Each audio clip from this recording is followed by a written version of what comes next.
Before we get into today's show, let me tell you about the latest deal from Mike Lindell, MyPillow. Once again, the big box stores have canceled their orders simply because they don't agree with Mike Lindell's politics. They don't like it because he supports President Trump. Well, he's going to pass that savings on to you. No more middleman. And boy, does he have some great deals on the Giza Dream sheets and the Percal bed sheets. Listen to this. Giza Dream queen size, normally $139.98. Your wholesale price, $69.99 when you use promo code Joey. King size, only $79.99. The Percal queen size, normally $89.98. Your wholesale price, $29.98 when you use promo code Joey. Just call 1-800-893-4059 or go to MyPillow.com. Always use promo code Joey. Free shipping options available. This allotment's not going to last very long. When they're gone, they're gone.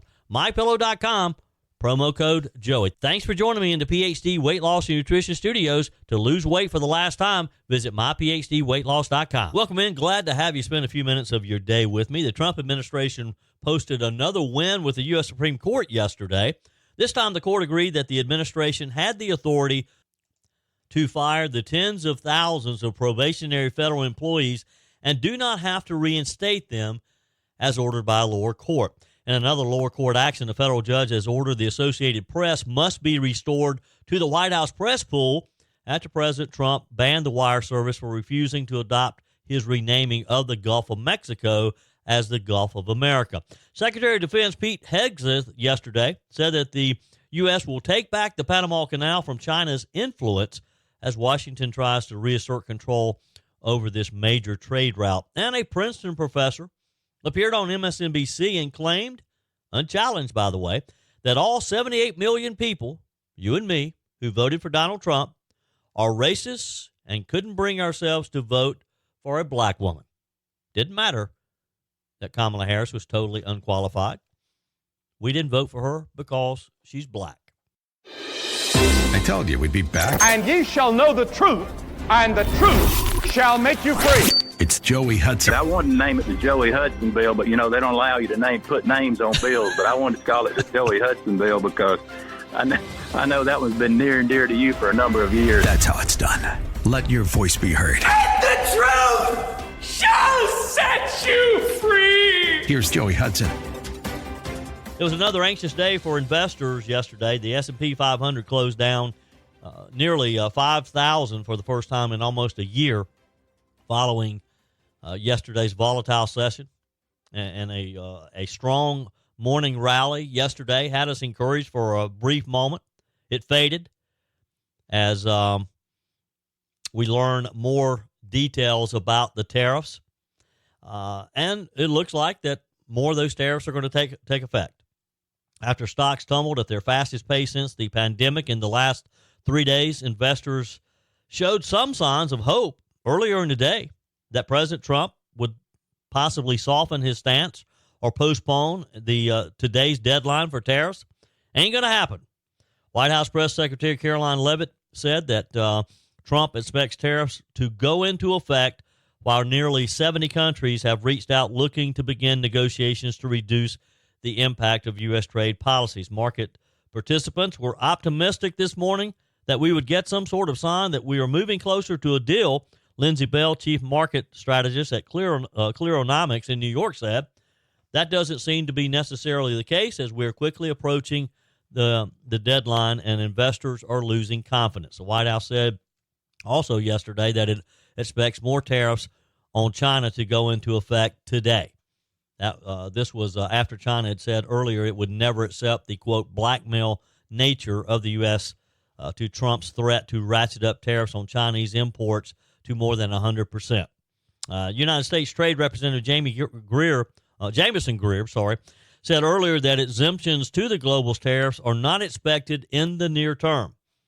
The S&P 500 lost 75.85 points, or about 1.49%, to end at 4,986. The NASDAQ Composite lost just over 335 points, and the Dow Industrial Average fell 319.58 points, or 0.84%, to 37,657. So, look, it's not just you and me who's seeing our 401ks go down.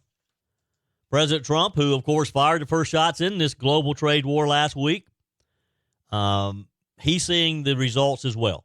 Forbes said that his net worth was $4.7 billion prior to Liberation Day. Less than a week later, Forbes estimated at $4.2 billion. So that means President Trump has lost over $500 million since last Wednesday. His biggest loss comes from his most valuable asset, Trump Media and Technology Group, which declined 8% over the last 3 trading days. It hit its lowest, that's his lowest price since last October. His stake is worth $2.2 billion, or was $2.2 billion. It's now just below $2 billion. So, you know, we're all watching this unfold, and we all have to have confidence that it's going to come back around, and it will. The Supreme Court yesterday sided with the Trump administration and upheld the mass firings of tens of thousands of probationary federal employees, granting a request for an emergency administrative stay on a lower court order blocking the firings. Now, you may recall this. Soon after the president's inauguration, and within the first week of Doe's going to work, thousands of federal employees, probationary federal employees, were let go.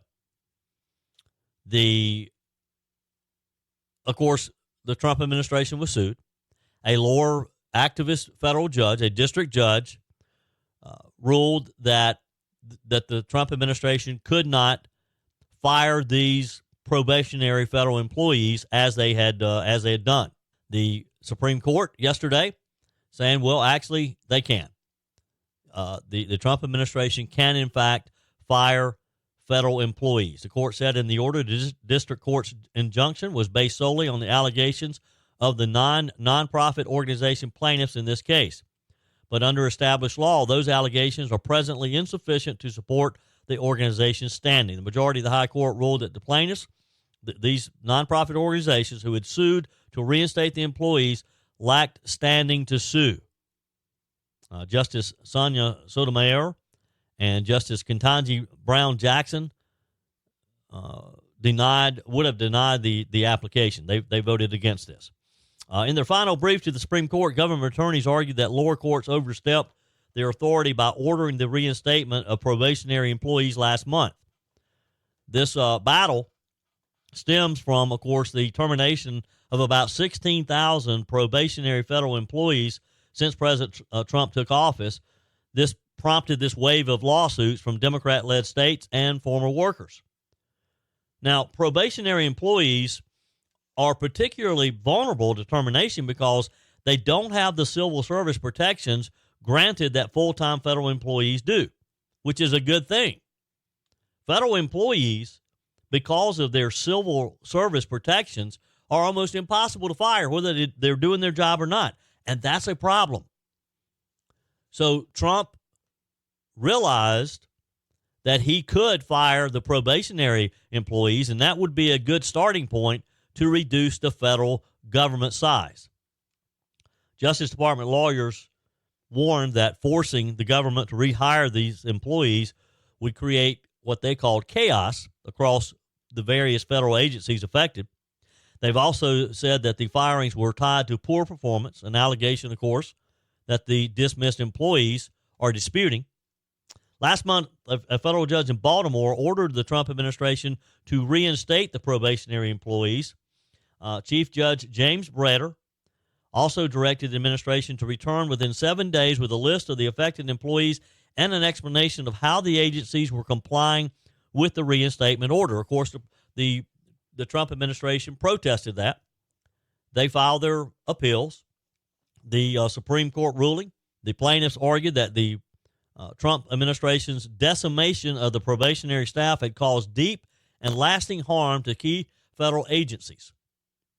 At the Department of Veterans Affairs, already plagued by what the employees called chronic understaffing, the layoffs have already had and will imminently continue to have serious negative consequences for those who rely on its services, the plaintiffs wrote.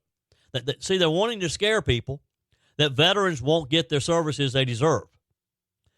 very similar. The Forestry Service. Remember all those Facebook posts that you saw? A photo of a person claiming to be a forestry employee who had lost their job, their dream job.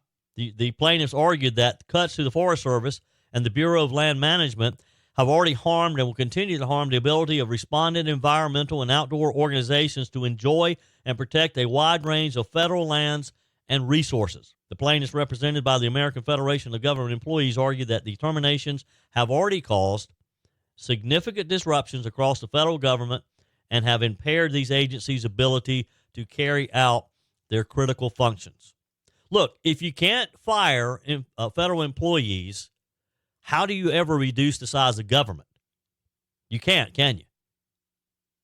And that's the problem, and that's what Donald Trump recognizes. And kudos to the Supreme Court for supporting him. Hi, Joey Hudson here. You know, this spring there's a renewed energy and focus on efficiencies, and shaking up unhealthy habits don't serve us well. There's so much chatter about making America great again, but it starts in your home with you being the best, healthiest version of yourself. And PhD Weight Loss is doing their part, because for the first time ever, the first 11 callers get 2 free weeks added to your weight loss program. That is huge. PhD's out to prove that you don't need Big Pharma to reach your goals. It just creates dependency, not long-term change. Dr. Ashley Lucas researched weight loss trends for years and discovered a scientifically proven way to retrain your body to burn fat efficiently without hunger, extreme exercise, or dangerous medications. PhD clients watch their belly fat disappear, their energy skyrocket, cholesterol and blood pressure normalize without starving themselves. I lost over 30 pounds and I've never felt better. So call now and mention promo code Joey for my 2 weeks for free with my program. Call 864-644-1900. That's 864-644-1900, or go to myphdweightloss.com. Before we move on from talking about some of the legal affairs, a federal judge yesterday ordered that the Associated Press has to be restored to the White House press pool. Now, remember, President Trump banned the wire service for refusing to adopt his renaming of the Gulf of Mexico as the Gulf of America. He kicked him out of the press pool. This ruling from District Judge Trevor McFadden, who, by the way, Trump appointed, ironically, requires that the White House return the AP's access to the Oval Office, to Air Force One, and other limited spaces whenever those spaces are made available to other journalists in the White House press pool. McFadden wrote, under the First Amendment, if the government opens its doors to some journalists, be it the Oval Office, the East Room, or elsewhere, it cannot then shut those doors to other journalists because of their viewpoints. Now, the problem I have with this is being in that press room is a privilege. It's not a right. And I get what the judge is saying here, but somebody has to make a decision who's in the press pool, because everybody can't be in the press pool. If I read the judge's order, then does that mean that they have to let me in as a radio host, as a podcast host? Does that mean that I could just show up at the White House, get credentialed, and they'd have to let me in? It makes no sense. The president should be allowed to choose who he's going to have in that press pool on a daily basis. So we'll see. I don't know if the Trump administration will appeal this, if it's worth appealing. I mean, the Associated Press has been in the press pool for decades. So I imagine they'll let it go. But it doesn't necessarily mean that it's right. Also in legal news yesterday, we've talked a lot the last couple of weeks about Judge James Boasberg. He's the district court judge who tried to stop the Trump administration from using the 1798 wartime law to immediately deport Venezuelan nationals. Remember, he tried to stop the airplanes that had already taken off and had already left the country. Well, the Supreme Court handed down a decision yesterday, another win for President Trump. In a order published yesterday morning, U.S. District Judge James Boasberg admitted that there was no reason for him to continue with his hearing. He had a hearing scheduled yesterday to decide whether or not he was going to hold the Trump administration in contempt. And there was a lot of speculation after the Supreme Court had ruled on Monday whether or not he would go through with the hearing. Now, personally, I kind of suspected he might. I thought he might use it as one more chance to grandstand. But he decided that he would not. He published an order that announced that the previously scheduled yesterday afternoon hearing would be vacated in light of the High Court's ruling, which determined, again, among other things, that the appropriate venue for such proceedings is the Southern District of Texas, where the plaintiff that's subject to the potential removal are currently held, not in his district. And this may stop some of these other district judges from making some of these rogue decisions. It may stop some of the plaintiffs from judge shopping, because that's what they did with Boasberg. The 5-4 Supreme Court ruling established due process protections for migrants, including the right to appear in court before they're deported, but it has to be in a court that has jurisdiction from the area in which they're about to be deported from. Boasberg ordered that plaintiffs in the case must file a notice by April 16th indicating whether they believe that they would still have a basis to proceed on their motion for preliminary injunction in the D.C. court. If so, he said they must propose a briefing schedule so the case can be reviewed in the D.C. court. I suspect all of this will just go away. But at least Boasberg had the sense to cancel the hearing yesterday. Speaking of illegals and deportation, the Department of Homeland Security and Internal Revenue Service, they've come to an agreement to permit ICE access to taxpayer information to locate illegal immigrants subject to deportation. The Trump administration filed a memorandum of understanding late Monday afternoon with the court to create guardrails and a process for ICE agents to request to the IRS to further investigations of criminal illegal immigrants who have failed or refused to leave the United States 90 days after a judge has issued a final order. Treasury Department spokesperson told the media the Internal Revenue Service and the Immigration and Customs Enforcement have entered into a memorandum of understanding to establish a clear and secure process to support law enforcement's efforts to combat illegal immigration.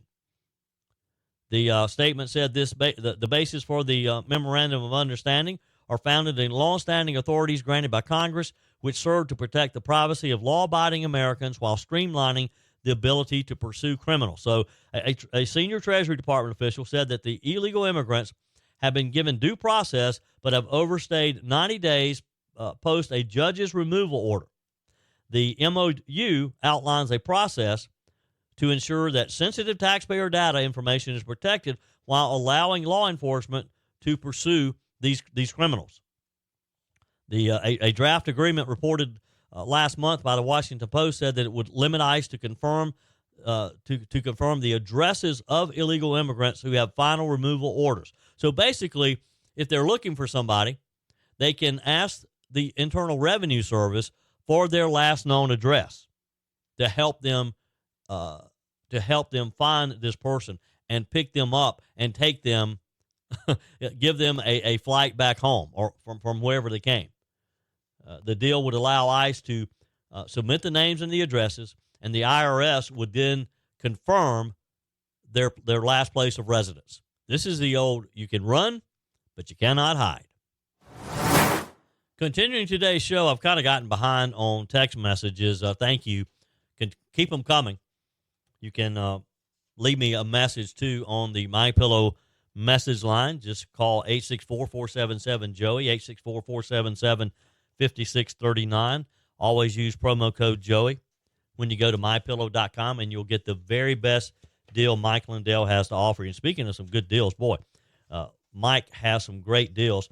You know, the big box stores have once again canceled his order for sheets. So he's going to pass those savings on directly to you. You're going to get the Giza Dream Sheets at wholesale prices when you use promo code Joey. For example, the Giza Dream Queen Size normally is $139.98. When you use promo code Joey, you get it at wholesale prices for $69.99.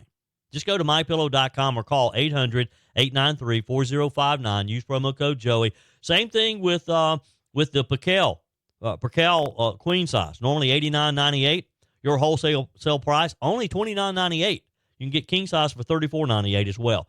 Go to mypillow.com, click on the radio specials, and you'll see all the other specials. You can get a great deal on the standard MyPillows as well. And I promise you, these Giza Dream Sheets, you will not sleep better. They are so comfortable. You're going to love them. So go to mypillow.com, use promo code Joey, and keep those messages coming on the MyPillow message line.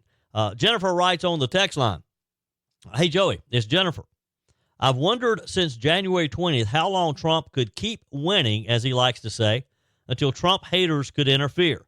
And to be honest, it's been longer than I expected. Not only did we get Trump in the White House, we got Elon. I didn't see that bonus coming," she says, "but two things. Like gambling is a game of Vegas, politics is the game of Washington, and the players should remember that at all times. Number one," she says, "somebody's head should have rolled because of Signalgate to protect Trump, bad optics. Followed by number two, Elon campaigning in Wisconsin, putting on a show, giving away $2 million, terrible optics, and the Republican lost. They should have learned their lesson after the chainsaw spectacle. Respectfully speaking to the wonderful and amazing Elon, stay in your lane. No politics. Find and expose corruption in the government. That's why you're there." Thank you, Jennifer. Appreciate your comments. Ace writes, "Good morning, Joey. Look, Elon is the antibiotic to everything viral in this country. The virus hates antibiotic and sometimes makes the person not feel well. It's all about what's good for us. Elon is exposing the corruption that we all knew was in place. I said it before. Washington needs an..." Well, I'm not going to say that. "Washington needs an enema. Musk is it. The left hates him because they are all about constipation instead of the Constitution." Thank you, Ace. Texter says, "The American people are focused on the social media regarding the work of Doge. It may or may not have been a wise decision on the Wisconsin primary. Doge is downsizing the government agencies, not the public sector. The liberal Democrats are using this tactic as their way to retaliate. Wisconsin voters will see the outcome of changes to their state government. Pretty sure they will not like it. That's my opinion." Well, thank you. I appreciate your opinion.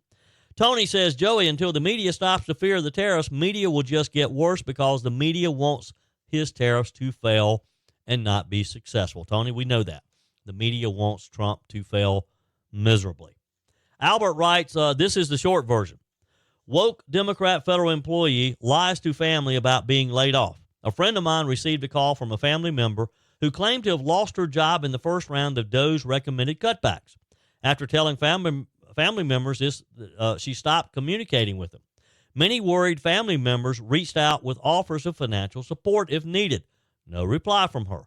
My friend just found out that this family member lied about being laid off in order to promote her woke agenda against President Trump. Democrats can stoop so low that they would be great at playing limbo.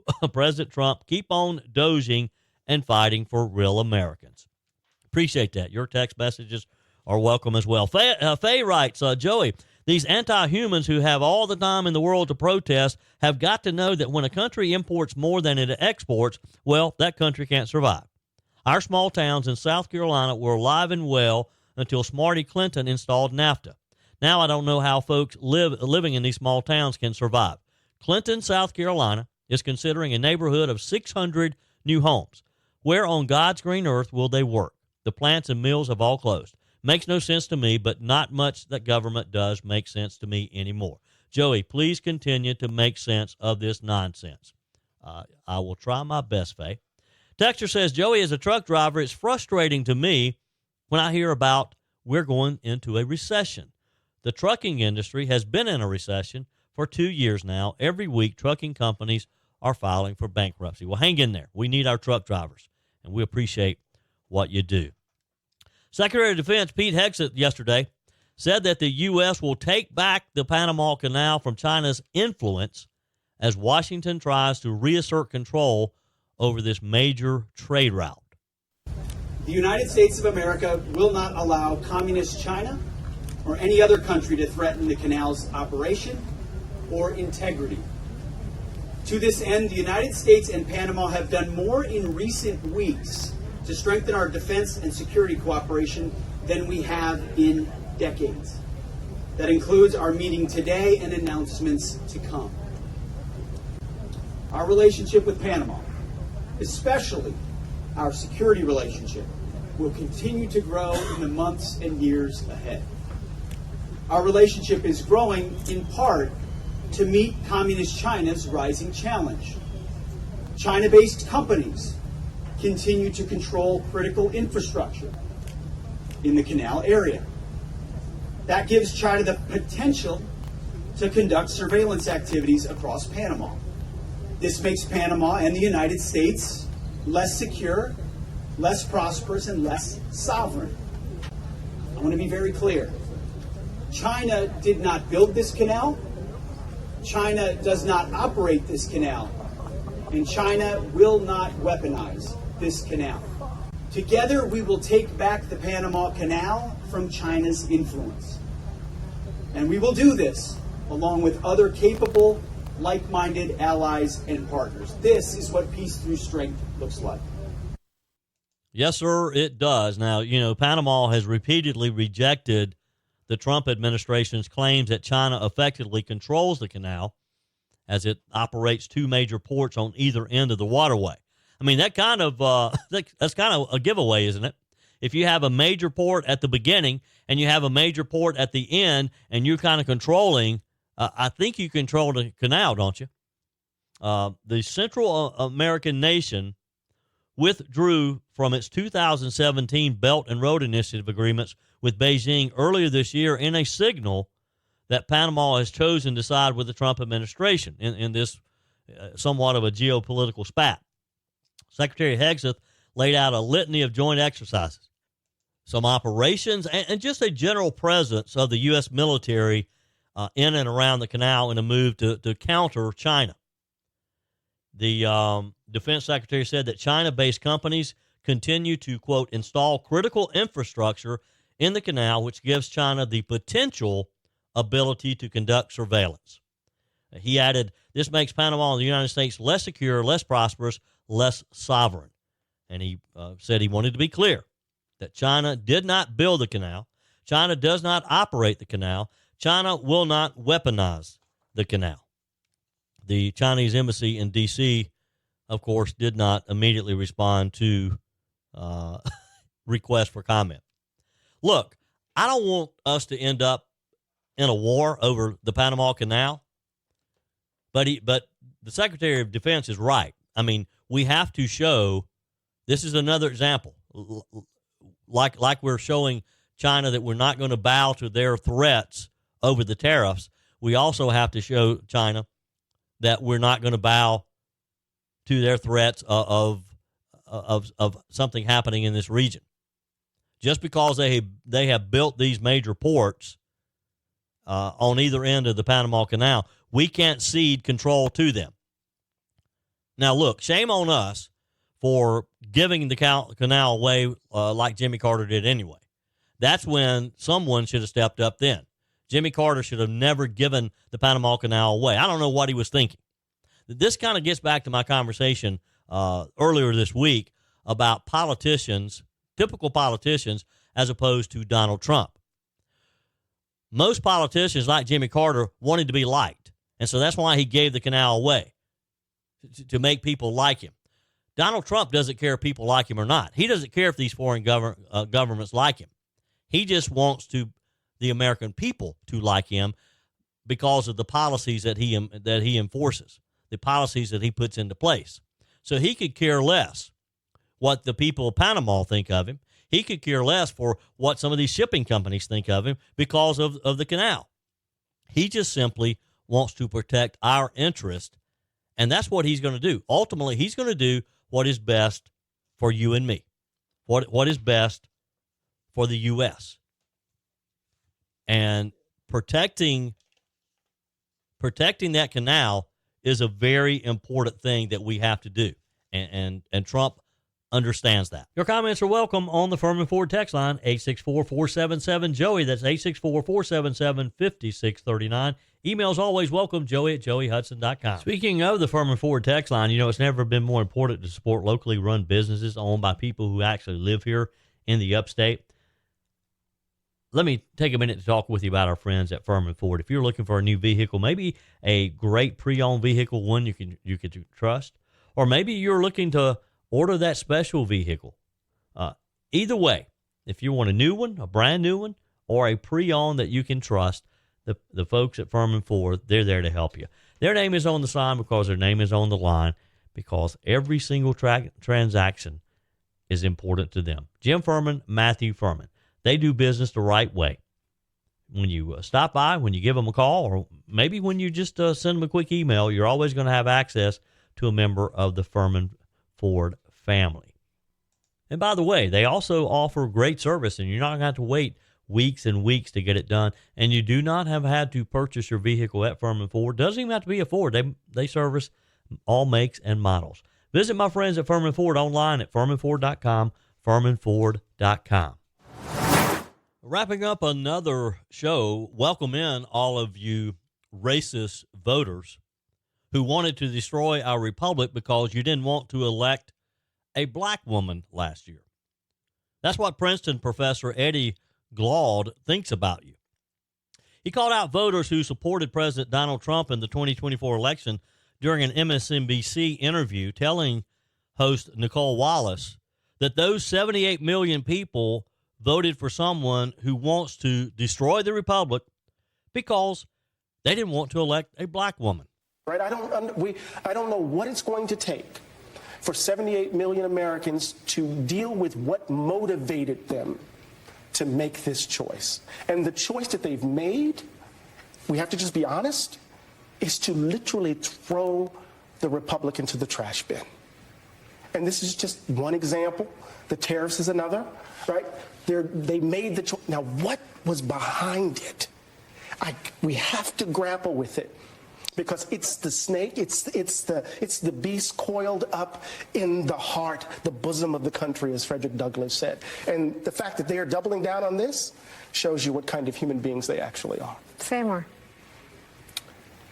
We chose a felon who is more interested in loyalty, who's more interested in retribution, who's more interested in grift than in democracy.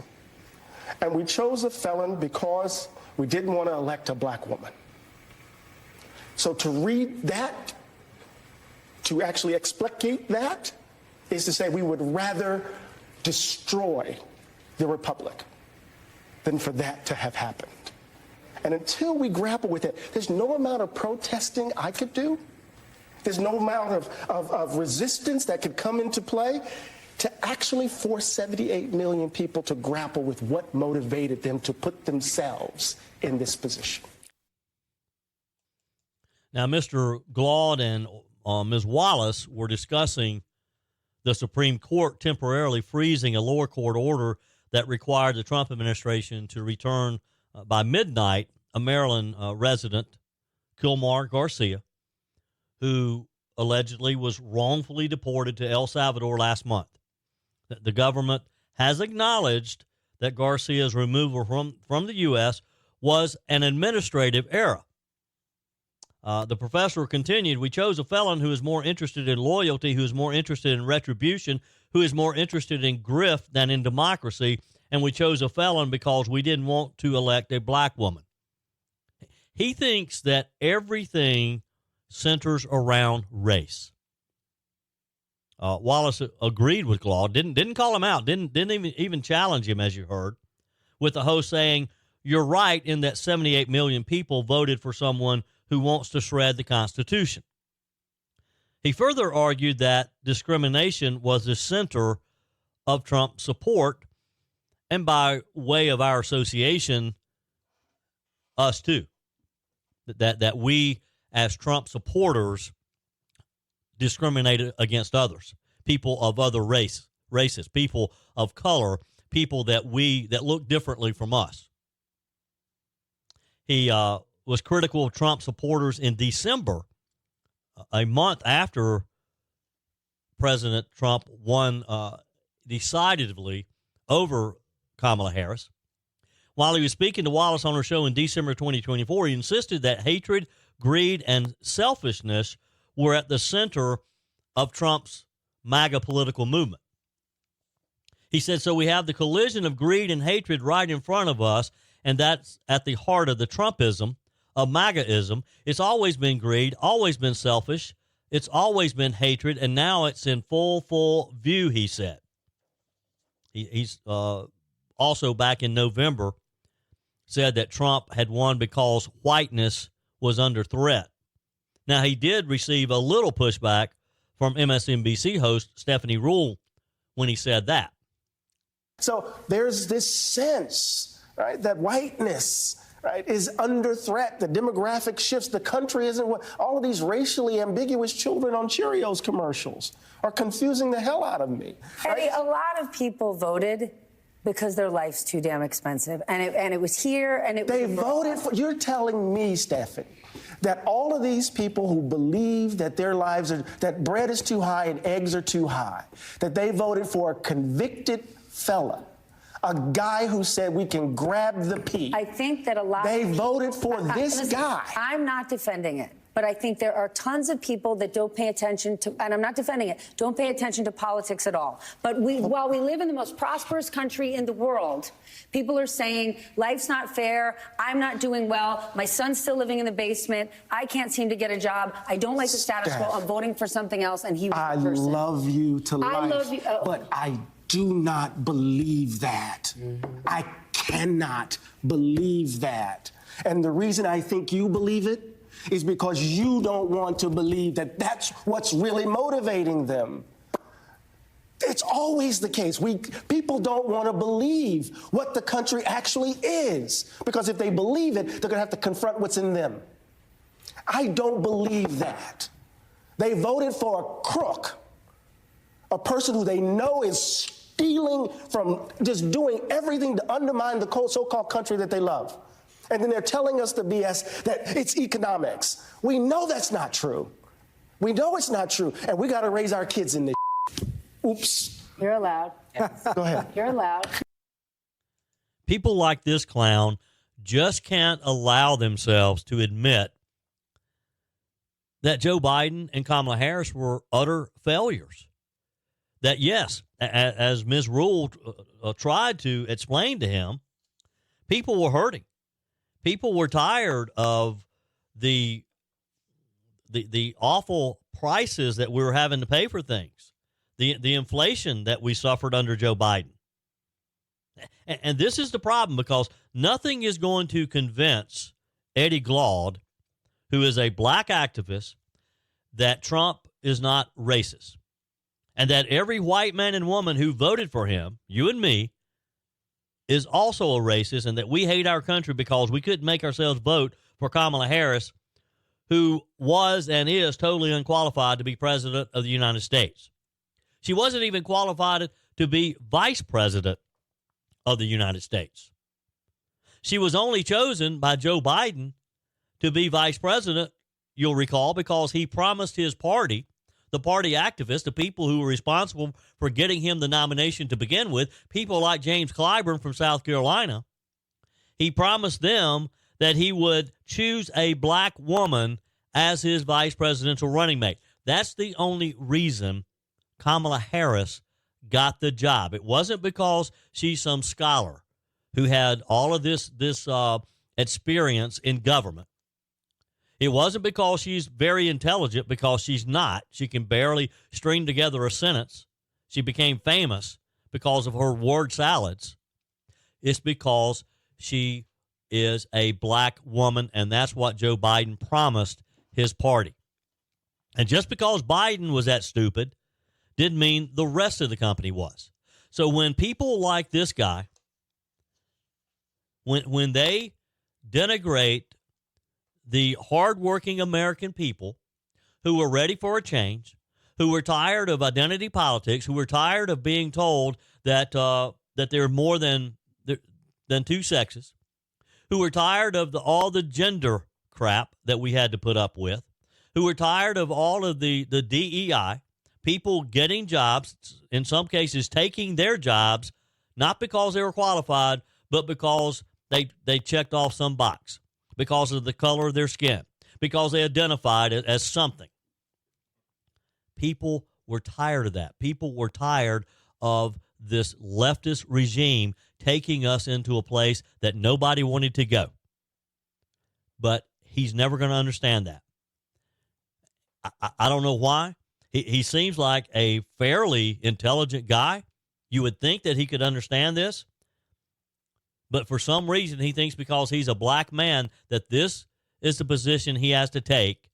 And he can't seem to get out of his own way for his own good. That's it for today's edition of Just the Truth. Thanks for joining me in the PhD Weight Loss Studios. To lose weight for the last time, visit myphdweightloss.com. If you haven't joined my mailing list yet, visit my website, joeyhudson.com. Click on the Connect with Joey button so that you can receive our emails and the most up-to-date news. Also, join me on my YouTube channel. Be sure and like, comment, and subscribe. Just search for Joey Hudson. As always, thanks for spending a few minutes of your day with me. Do me a favor and forward this episode to a few friends. Just click on the share button and send to your contacts.